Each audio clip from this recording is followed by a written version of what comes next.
ನಮ್ಮ ಸಿಂಹಗಳು, ಸಿಂಹಿಣಿಯರು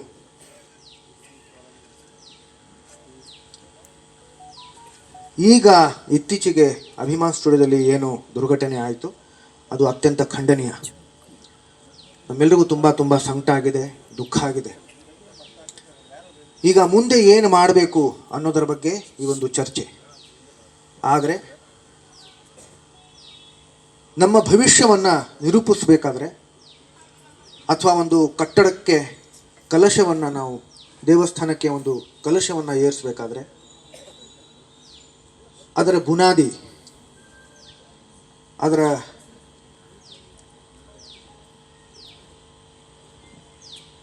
ಅಡಿಪಾಯ ಮೊದಲು ಕಟ್ಟಬೇಕಾಗತ್ತೆ. ನಮ್ಮ ಭವಿಷ್ಯವನ್ನು ನಿರೂಪಿಸಬೇಕಾದ್ರೆ ನಮ್ಮ ಇತಿಹಾಸ, ಅದರ ಸಂಪೂರ್ಣ ಮಾಹಿತಿ ನಮಗೆ ಗೊತ್ತಿರಬೇಕು. ಅದು ಗೊತ್ತಿಲ್ಲದೆ ನಮ್ಮ ಭವಿಷ್ಯವನ್ನು ನಿರೂಪಿಸೋದಕ್ಕೆ ಆಗಲ್ಲ. ಮಾಧ್ಯಮದ ಮುಖಾಂತರ, ಸಾಮಾಜಿಕ ಜಾಲತಾಣಗಳ ಮುಖಾಂತರ ಸಾಕಷ್ಟು ಗೊಂದಲಗಳು ನಾವು ನೋಡ್ತಾ ಇದ್ದೀವಿ. ನಮ್ಮಗಳ ಮೇಲೆ, ನಮ್ಮ ಕುಟುಂಬದವರ ಮೇಲೆ ಸಾಕಷ್ಟು ಆರೋಪಗಳನ್ನು ಕೆಲವರು ಹೊರಿಸ್ತಾ ಇದ್ದಾರೆ. ಅದಕ್ಕೆ ನಾನು ಮೊದಲನೇದಾಗಿ ಸ್ಪಷ್ಟನೆ ಕೊಡಬೇಕು. ಇಲ್ಲಾಂತಂದರೆ ನಿಮ್ಮಗಳ ಜೊತೆಯಲ್ಲಿ ಬೆರೆತ್ಕೊಂಡು ಕೆಲಸ ಮಾಡೋದಕ್ಕಾಗಲ್ಲ. ನಿಮಗೂ ಕೂಡ ಅದು ಎಲ್ಲೋ ಒಂದು ಕಡೆ ಅದು ಒಂದು ಆತಂಕ ಇರುತ್ತೆ, ಗೊಂದಲ ಇರುತ್ತೆ. ಹಾಗಾಗಿ ನನಗೆ ಕೇವಲ 20 ನಿಮಿಷ ಸಮಯ ಕೊಡಿ. ಮೊದಲ 10 ನಿಮಿಷ ಅಲ್ಲ, ಬಹುಶಃ 8 ನಿಮಿಷ ಇರಬಹುದು. ನನ್ನ 2 ವಿಡಿಯೋಗಳನ್ನು ನಾನು ತೋರಿಸ್ತೀನಿ. ಇದು ಮೊದಲ ಚರ್ಚೆ ಅಲ್ಲ, ಮೊದಲ ಸಭೆ ಕೂಡ ಅಲ್ಲ. ನಾನು ಅಭಿಮಾನಿಗಳನ್ನು ಕರೆಸಿ ಸಾಕಷ್ಟು ಸಂದರ್ಭಗಳಲ್ಲಿ ಚರ್ಚೆ ಮಾಡಿದ್ದೀನಿ. ಅಭಿಮಾನ್ ಸ್ಟುಡಿಯೋ ಬಗ್ಗೆನೇ, ನಮ್ಮ ಪುಣ್ಯಭೂಮಿ ಬಗ್ಗೆನೇ.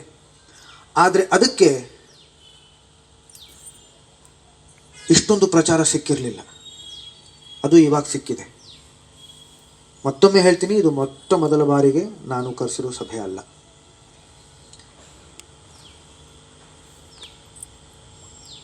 ಆ 2 ವಿಡಿಯೋಗಳನ್ನು ತಾವು ದಯವಿಟ್ಟು ನೋಡಿ. ಒಂದು ವಿಡಿಯೋ ಬಹುಶಃ 8-9 ವರ್ಷಗಳ ಹಿಂದೆ ಮಾಡಿರ್ತಕ್ಕಂಥ ವಿಡಿಯೋ. ಅದು ಅಭಿಮಾನಿಗಳನ್ನು ಕರೆಸಿದ್ದೆ. ಇದೇ ನಮ್ಮ ಹಳೆ ಮನೆ ಇತ್ತು, ಆ ಹಳೆ ಮನೆಗೆ ಕರೆಸಿದ್ದೆ. ಆವಾಗ ದಯವಿಟ್ಟು ಎಲ್ಲರೂ ಸ್ವಲ್ಪ ಫೋನ್ಗಳನ್ನು ಸೈಲೆಂಟಲ್ಲಿ ಇಡಿ. ಅಲ್ಲಿ ಕರೆಸಿದ್ದೆ. ಆವಾಗ ನಾನು ಮಾತಾಡಿರೋ ವಿಡಿಯೋ ನನ್ನ ಸಾಮಾಜಿಕ ಜಾಲತಾಣಗಳಲ್ಲೂ ನಾನು ಇತ್ತೀಚಿನ ಒಂದು ವಾರದ ಹಿಂದೆ ನಾನು ಅದನ್ನು ಹಾಕ್ಕೊಂಡಿದ್ದೆ. ಅದಕ್ಕೆ ಅಷ್ಟೊಂದು ವೀಕ್ಷಣೆ ಬಂದಿಲ್ಲ. ಹಾಗಾಗಿ ನಾನು ಇದನ್ನು ತೋರಿಸ್ಬೇಕು. ನಾನು ನೋಡಿದ್ರೆ ನಿಮಗೆ ಗೊತ್ತಾಗುತ್ತೆ ಅದು 8-9 ವರ್ಷಗಳ ಹಿಂದೆ ಮಾಡಿರ್ತಕ್ಕಂಥ ವಿಡಿಯೋ ಅಂತ. ನಾನು ದಾಡಿ ಬಿಟ್ಕೊಂಡೆ ಈಗ 8-9 ವರ್ಷ ಆಯಿತು. ಅದರ ಹಿಂದೆ ಇರ್ತಕ್ಕಂಥ ವಿಡಿಯೋ ಮೊದಲು ಅದನ್ನು ನೋಡೋಣ. ಅದಾದಮೇಲೆ 2.5 ವರ್ಷಗಳ ಹಿಂದೆ, ಅಂದರೆ ನಮ್ಮ ಸ್ಮಾರಕ ಇನ್ನೂ ಉದ್ಘಾಟನೆ ಆಗಿರಲಿಲ್ಲ, ಮೈಸೂರು ಸ್ಮಾರಕ ಇನ್ನೂ ಉದ್ಘಾಟನೆ ಆಗಿರಲಿಲ್ಲ. ಅದಕ್ಕೆ ಮುಂಚೆ ನಾನು ಇಲ್ಲೇ ಕರೆಸ್ಕೊಂಡಿದ್ದೆ, ಹೊಸ ಮನೆಗೆ ಕರೆಸ್ಕೊಂಡಿದ್ದೆ. ಆವಾಗ ಅವ್ರಗಳ ಜೊತೆಯಲ್ಲಿ ಚರ್ಚೆ ಮಾಡಿರ್ತಕ್ಕಂಥ ವಿಡಿಯೋ. ಆ 2 ವಿಡಿಯೋಗಳನ್ನು ನಾವು ನೋಡೋಣ. ಅದಾದಮೇಲೆ ನಾನು ಮಾತಾಡ್ತೀನಿ. ಮೊದಲನೇದಾಗಿ ನಮ್ಮ ಸಿಂಹಗಳು ಇವತ್ತು ಏನು ಬಂದರು, ಅವರ ಸಂಖ್ಯೆ ನೋಡಿ, ಅವರ ಒಂದು ಉತ್ಸಾಹ ನೋಡಿ, ಪ್ರೀತಿ ನೋಡಿ, ಆತ್ಮೀಯತೆ ನೋಡಿ ತುಂಬ ಸಂತೋಷ ಆಯಿತು. ಅವರಿಗೆ ನಾನು ಧನ್ಯವಾದಗಳನ್ನು ಹೇಳ್ತೀನಿ. ಎರಡನೇದಾಗಿ ಮೊದಲನೇದಾಗಿ ನಮ್ಮ ಸಿಂಹಗಳು ಇವತ್ತು ಏನು ಬಂದರು, ಅವರ ಸಂಖ್ಯೆ ನೋಡಿ, ಅವರ ಒಂದು ಉತ್ಸಾಹ ನೋಡಿ, ಪ್ರೀತಿ ನೋಡಿ, ಒಂದು ಆತ್ಮೀಯತೆ ನೋಡಿ ತುಂಬ ಸಂತೋಷ ಆಯಿತು. ಅವರಿಗೆ ನಾನು ಧನ್ಯವಾದಗಳನ್ನು ಹೇಳ್ತೀನಿ. ಎರಡನೇದಾಗಿ ಅಭಿಮಾನ್ ಸ್ಟುಡಿಯೋ ಬಗ್ಗೆ ಏನಿದೆ, ಆ ಪುಣ್ಯಭೂಮಿಯನ್ನು ನಾವು ಮುಟ್ಟೋ ಪ್ರಶ್ನೆನೇ ಬರಲ್ಲ. ನಾವು ಮೊದಲಿಂದ ಅದನ್ನು ಮಾಧ್ಯಮದ ಮುಖಾಂತರ ಹೇಳ್ತಾ ಇದ್ದೀವಿ. ಅದನ್ನು ನಾವು ಯಾವುದೇ ಕ್ಷಣದಲ್ಲೂ ಮುಟ್ಟಲ್ಲ ಅದು ಏನು ಅಂತ ಹೇಳಿದ್ರೆ, ಅದು ವಿವಾದಾತ್ಮಕ ಒಂದು ಜಾಗ ಆಗಿ ಕೂತಿದೆ. ಕೋರ್ಟಲ್ಲಿ ಕೇಸಿದೆ. ಬಾಲಣ್ಣ ಅವ್ರ ಮಕ್ಕಳು ಸಾಕಷ್ಟು ಬಾರಿ ಮಾಧ್ಯಮದ ಮುಖಾಂತರ ಹೇಳ್ತಾರೆ, ನಮ್ಮ ಏನು ಅಭ್ಯಂತರ ಇಲ್ಲ, ನಾವು ಜಾಗ ಕೊಡೋದಕ್ಕೆ ಸಿದ್ಧ ಅಂತ ಹೇಳ್ತಾರೆ. ಆದರೆ ಮೊನ್ನೆನೇ ಒಂದು ವಾಹಿನಿಯಲ್ಲಿ ಗೀತಾ ಬಾಲಿ ಅವರು, ಅಂದರೆ ಬಾಲಣ್ಣ ಅವ್ರ ಮಗಳು, ಸ್ಪಷ್ಟವಾಗಿ ಹೇಳಿದ್ರು, ನಾವು ಕೊಡೋದಕ್ಕೆ ಸಿದ್ಧ, ಆದರೆ ಅದು ಕಾನೂನುಬದ್ಧವಾಗಿ ಮಾಡೋದಕ್ಕೆ ಸಿದ್ಧ ಇಲ್ಲ, ಕಾನೂನುಬದ್ಧವಾಗಿ ಮಾಡೋದಕ್ಕೆ ಆಗಲ್ಲ ಅಂತ ಹೇಳಿದ್ರು. ಯಾಕಂದ್ರೆ ಕೋರ್ಟಲ್ಲಿದೆ ಅದು ಕೇಸು, ಏನು ಮಾಡೋಕ್ಕಾಗಲ್ಲ ಅಂತ. ಕಾನೂನುಬದ್ಧವಾಗಿ ಅದು ಮಾಡೋದಕ್ಕೆ ಆಗಲ್ಲ ಅಂತಂದ್ರೆ ಅದು ಏನು ಪ್ರಯೋಜನ ಇಲ್ಲ. ಒಂದು ಇಟ್ಟಿಗೆನೂ ಅಲ್ಲಿ ಇಡೋದಕ್ಕೆ ಸಾಧ್ಯ ಆಗಲ್ಲ. ಇವಾಗಲೂ ಅಲ್ಲಿ ಮಂಟಪ ಕಟ್ಟಿರೋದಾಗಿರಬಹುದು ಅಥವಾ ಸಮಾಧಿ ಕಟ್ಟಿರೋದಾಗಿರಬಹುದು, ಇದು ಅಮ್ಮನೇ ಕಟ್ಟಿರೋದು. ಬೇರೆ ದೃಷ್ಟಿಯಲ್ಲಿ ಅಲ್ಲಿ ಒಂದು ದೊಡ್ಡ ಸ್ಮಾರಕ ಕಟ್ಟಬೇಕು ಅಂತಂದ್ರೆ ಅದು ಸಾಧ್ಯ ಆಗೋದು ಸ್ವಲ್ಪ ಕಷ್ಟ ಆಗ್ತಿದೆ.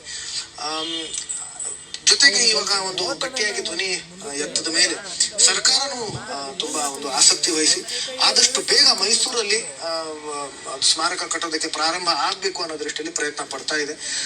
ಕೋರ್ಟ್ ಕೇಸು ಈಗ ಬರೋ ವಾರದಲ್ಲಿ ಅವ್ರದ್ದು ಒಂದು ದಿನಾಂಕ ನಿಗದಿ ಆಗಿದೆ. ಸರ್ಕಾರ ಹೇಳಿದೆ ಆದಷ್ಟು ಬೇಗ ನಾವು ಇದನ್ನ ಬಗೆಹರಿಸಿ ಕೆಲಸ ಪ್ರಾರಂಭ ಮಾಡಿಸ್ತೀವಿ ಅಂತ ಹೇಳಿದೆ. ಅಭಿಮಾನ್ ಸ್ಟುಡಿಯೋನಲ್ಲಿ ಸ್ಮಾರಕ ಆಗೋದು ಯಾಕೆ ಕಷ್ಟ ಅಂತ ನಾನು ಹೇಳ್ತೀನಿ. 2009 30 ಡಿಸೆಂಬರು ಅಲ್ಲಿ ಅಪ್ಪವ್ರದ್ದು ಸಂಸ್ಕಾರ ನಡೀತು. ಆಗ ಸರ್ಕಾರ ಈ 2 ಎಕರೆ ಜಾಗಕ್ಕೆ 2 ಕೋಟಿ ಮಂಜೂರು ಮಾಡಿತ್ತು. ಈಗ ಒಂದು ವೇಳೆ ಅದು ಜಾಗ ಕೊಡ್ತೀನಿ ಅಂತ ಇದ್ರೆ ಮೊದಲನೇದಾಗಿ ಅದು ಕಾನೂನುಬದ್ಧವಾಗಿ ಆಗ್ಬೇಕು. 2 ಎಕರೆ ಇದು ಸೆಪರೇಟ್ ಮಾಡಿ ಅಂತ ಅಂದ್ಬಿಟ್ಟು ನಾವು ಅಡ್ವೊಕೇಟ್ ಜನರಲ್ ಅವ್ರನ್ನ ಸಾಕಷ್ಟು ಬಾರಿ ಕೇಳಿದೀವಿ. ಅವರು 1 ಇಂಚು ಸಹ ಸೆಪರೇಟ್ ಮಾಡೋದಕ್ಕಾಗಲ್ಲ. ಇತ್ಯರ್ಥ ಆದ್ರೆ 10 ಎಕರೆಗೆ ಇತ್ಯರ್ಥ ಆಗ್ಬೇಕು ಅಂತ ಅಂದ್ಬಿಟ್ಟು ಬಹಳ ಸ್ಪಷ್ಟವಾಗಿ ಅವರು ಅದನ್ನ ಹೇಳಿದ್ದಾರೆ. ಹಾಗಾಗಿ ನಮಗೆ 2 ಎಕರೆ ಸೆಪರೇಟ್ ಆಗಿ ಆಗಲ್ಲ. ಅದು ಒಂದು.